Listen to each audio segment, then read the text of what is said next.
Coucou, youhou, coucou amis de Moteur TV. Content de vous retrouver, il fait beau, j'ai très chaud même je dirais. Bon allez, aujourd'hui on fait dans les rosters musclés actuellement. Hein. Il va falloir que je fasse un peu de muscu moi avec mes petits bras là. Bon allez, une KTM Super Duke 1290R. C'est de la balle. Hein.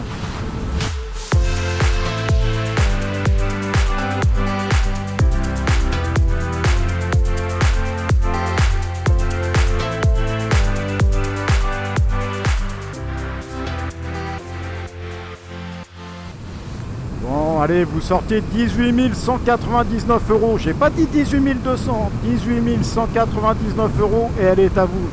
Alors là, on l'annonce avec 3 chevaux de plus et 6 kg de moins par rapport au modèle de 2019. Est-ce que je sens les 3 chevaux supplémentaires? Non, je suis monteur, je connais la 2017. Hein. Assez bien et je vois pas. Bon, y a plein de choses qui changent quand même. Mais bon, là, on a un cadre treillis tubulaire en chrome molybdène. Hyper léger, hyper rigide, avec la boucle arrière aussi en composite légère. Il y a un super monobras. Qu'est-ce que j'aime les monobras sur les motos, ça dégage la roue arrière. Et sur la balance, et ben ça pèse 189 kg à sec. C'est impressionnant. On franchit les 200 kg avec le plein, mais bon. Alors je peux vous dire, elle est plus rigide quand même que la Street Fighter qu'on a essayé il y a un peu plus d'un mois maintenant. On va dire plus sport.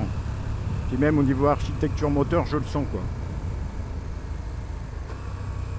Mais bon, on est sur un 1301 cm3 avec 180 chevaux à 9750 tours. Et puis on a un couple phénoménal bien sûr de 140 Nm à 8000 tours. Et quand on ouvre, ça envoie. J'ai fait tout l'essai en mode sport. Alors c'est un peu brutal au niveau des gaz mais sans plus. Mais là le temps est super sec donc ça accroche, j'ai pas eu de dérobade, ça tient. Faut dire que la moto est bien suspendue, hein. On a du WP à l'avant avec une fourche inversée, diamètre 48, qui est réglable et qui a un débattement de 125, donc assez court. Et à l'arrière, WP également, un monostock. Donc qui est réglable aussi avec un débattement de 140. Un petit coup de gaz en deux.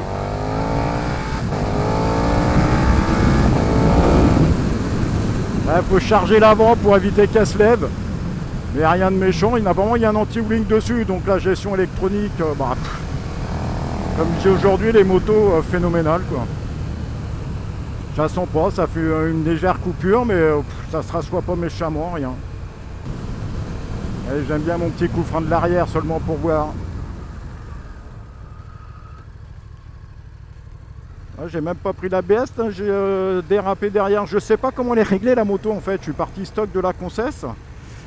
Et bon, ça me fait déraper l'arrière, mais rien de méchant, hein, rien de stressant. Et l'avant. Ah ouais, là c'est. Je suis qu'à 2 doigts et juste une pression. Hein. En freinage, on est équipé haute couture aujourd'hui hein, sur les rosters musclés, il faut pouvoir les arrêter. On est sur 2 disques de diamètre 320, étrier fixe radio monobloc, du Brembo Stylema. C'est ce qui se fait quand même de mieux aujourd'hui sur nos motos de série quoi. À l'arrière, j'ai un simple disque, je crois que c'est du 240. Nico, tu me préciseras, mais il me semble. Étrier fixe aussi, 2 pistons Brembo. Ça se balance tranquille aussi ça. Allez hop. Il faut dire qu'en pneumatique on est monté en Bridgestone S22. J'ai dû faire un tour de rond-point tout à l'heure en sortant de la Concesse. Je vais pas dire que c'était déjà chaud mais ça accrochait déjà bien quoi. Dans les roues c'est du standard. On est en 120 70 17 à l'avant et derrière on a un boudin de 200 en 55 17. Mais le 200 aujourd'hui on dit oh, c'est des grosses mesures, ça doit faire peur, je peux pas tourner. Mais si, ça fait comme la street, ça tombe tout seul, hop. Même dans un mouchoir de poche. On a un rayon de braquage inférieur à 6 mètres, quoi. C'est 5990 mm exactement. Mais vu qu'on a l'impression d'être assis sur la roue avant, ça tourne tout seul. Hop, dans les petites routes, là, en ville. Tranquille. Alors, le bicylindre, moi j'adore le bicylindre. Hein. Ceux qui me connaissent, ça, il n'y a rien à dire. Ça a du caractère. C'est vrai qu'en ville, c'est moins agréable qu'un V4 ou qu'un 4 cylindres en ligne, voire un 3 cylindres. Mais moi, j'aime bien, ça bouscule un peu. Et oui, je danse en ville. Faut gérer l'embrayage. Ça me tape un peu partout. Mais c'est ça qui est marrant, quoi. Voilà, j'aime bien balader dans les petites ruelles parce qu'on voit la maniabilité de la moto. J'ai un guidon de 740 de large, donc qui est très bien. Ouais, ça me tombe vraiment bien sous les bras. Un petit peu en avant, mais on peut régler. Il y a 4 positions sur 21 mm le guidon. Donc on peut l'avancer, le reculer, on fait ce qu'on veut. Donc on peut trouver sa position idéale pour ce genre de moto. Là, je vais m'arrêter au stop. Alors c'est une hauteur de selle 835 mm.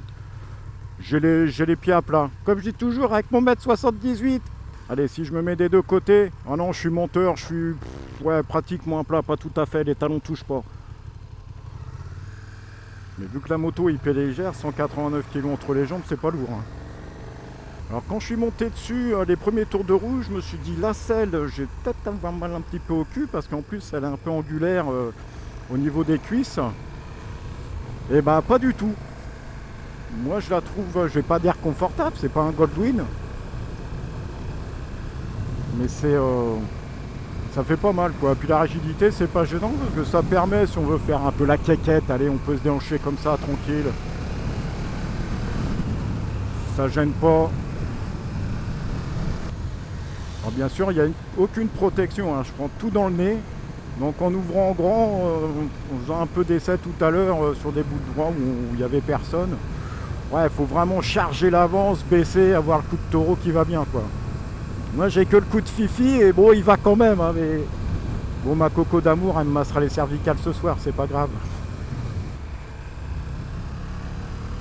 Et mon tour de rond-point là pour voir le tranquille.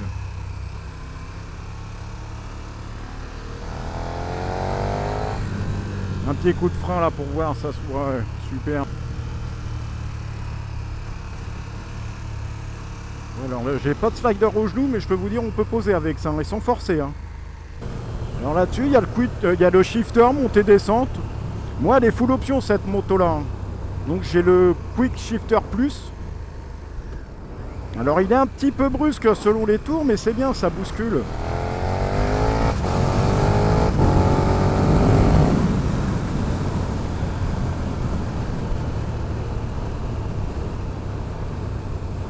Alors il y a 3 modes de conduite en série, hein. Il y a le mode Rain Free, donc Street, Route et Sport. Donc là j'ai fait tout l'essai en mode sport et vraiment bien, la poignée répond tout de suite. Là je lâche tout, elle est hyper équilibrée. Hein. Elle a un train avant, c'est une tuerie. Hein.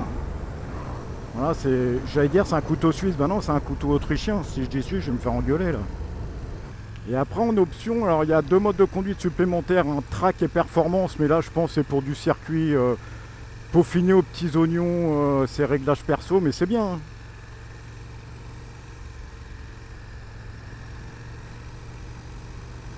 J'aime bien faire des tours de rond-point avec des motos qui accrochent, mais même sur un filet de gaz, hein, ça bouscule pas, je devais le prendre à 40, tranquille, bien un petit rond-point serré. Un petit coup de gaz, merci madame.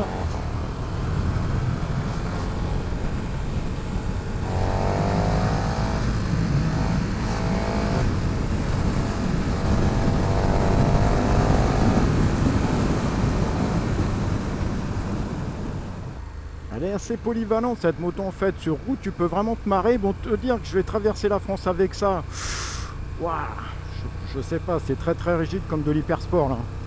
Moins confort que la Street Fighter, il n'y a pas photo, mais on est dans le même registre pourtant, mais elle est plus violente et plus sportive. Par contre efficacité, je vais les mettre sur le même piédestal, hein. Égalité parfaite. Alors en plus, une chose qui est agréable sur cette moto, c'est un démarrage sans clé et il y a bien sûr le bouchon sans clé. Et ça, je trouve ça génial. J'ai ça sur ma moto, c'est qu'un plaisir. J'ai déjà eu des motos à démarrage sans clé et avec le bouchon avec clé. Et ça, je déteste. C'est soit j'ai tout avec une clé ou soit j'ai tout sans la clé. Que chercher sa clé qu'on a à la station service, il n'y a pas pire en moto. Soit elle est sur le contacteur, ou soit elle est dans la poche, on n'y touche plus. On a un éclairage full LED sur cette moto avec les feux diurnes de jour. On a un écran TFT de 5 pouces, moi, qui est très lisible. En plus, tout se commande au commando gauche. Alors franchement, quand on m'a expliqué la première fois, j'ai pas tout compris, hein, parce que moi je suis qu'un garçon, alors c'est pas évident de comprendre du premier coup. Puis après, en manipulant plusieurs fois, ça rentre doucement, quoi. J'ai bien dit, ça rentre doucement pour comprendre, hein. Attention les mauvaises langues, hein. Alors pour un bicylindre, ça chauffe pas du tout les fesses. Pourtant je suis à 30 degrés en température, hein. Il est 13h de l'après-midi, j'ai chaud sous le cuir. En plus je roule avec un gilet airbag, alors donc ça aide pas.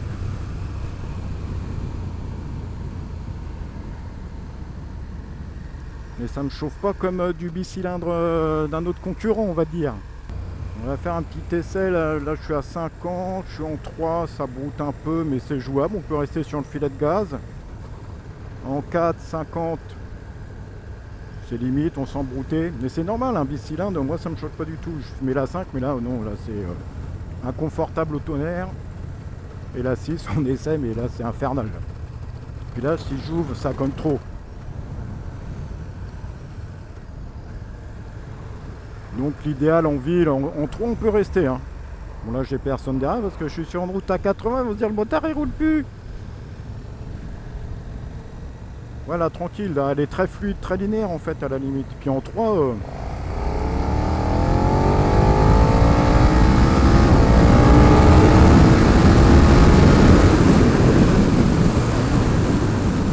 Ouah, ce freinage. Il y a l'ABS en cours, c'est une tuerie, ouais, j'en ai pas parlé dans le freinage tout à l'heure, mais il y a l'ABS en courbe avec une centrale inertielle à 6 axes. Donc tout ça du Bosch, du haut de gamme, belle qualité.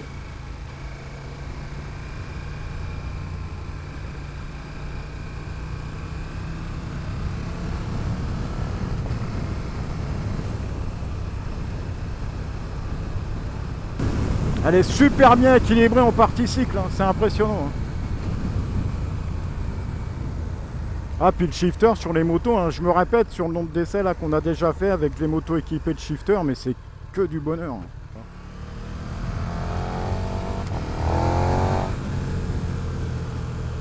Allez, je prends le Dodan sans couper les gaz. 80, ça fait quoi? Non, je décolle juste un peu de la selle. Ça gicote pas plus que ça.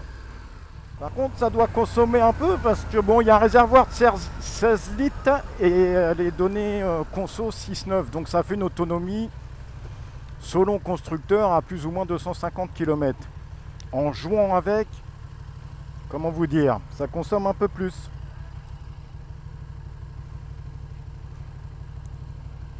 Parce qu'on a remis un petit peu d'essence avec Nico pendant l'essai. Normalement, on fait jamais d'essence, mais là, on a été obligé d'en faire un petit peu. Après, je suis sur l'écran TFT, il y a le Bluetooth aussi pour avoir l'appli KTM MyRide. En fait, ça gère votre téléphone, mais moi, sur des motos comme ça, j'en vois pas spécialement l'utilité, hein. Après, je dis bien toujours, moi, c'est personnel l'essai, hein. Celui qui veut écouter de la zik ou téléphoner à son amoureuse ou à son amoureux, hein, cela ne me regarde pas. Mais j'en vois pas l'utilité. Il faut vraiment avoir de l'attention. Le contre un peu de cette moto, c'est ça. Il faut un minimum d'expérience. Moi, je suis pas, je suis comme tout le monde. Moi, je suis petit motard lambda. Moi. Mais disons, on arrive très vite, donc attention les yeux, quoi. Regardez, un petit coup de gaz en deux.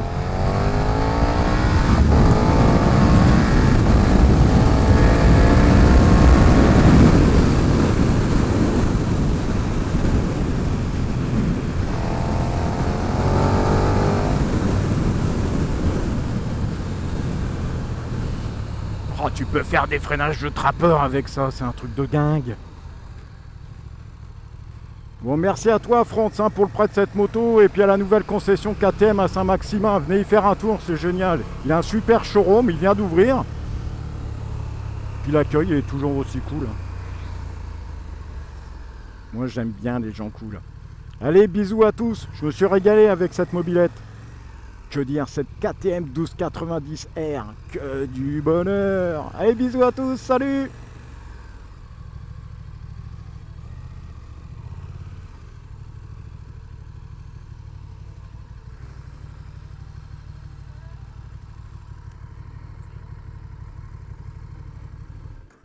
Ah, c'est marrant.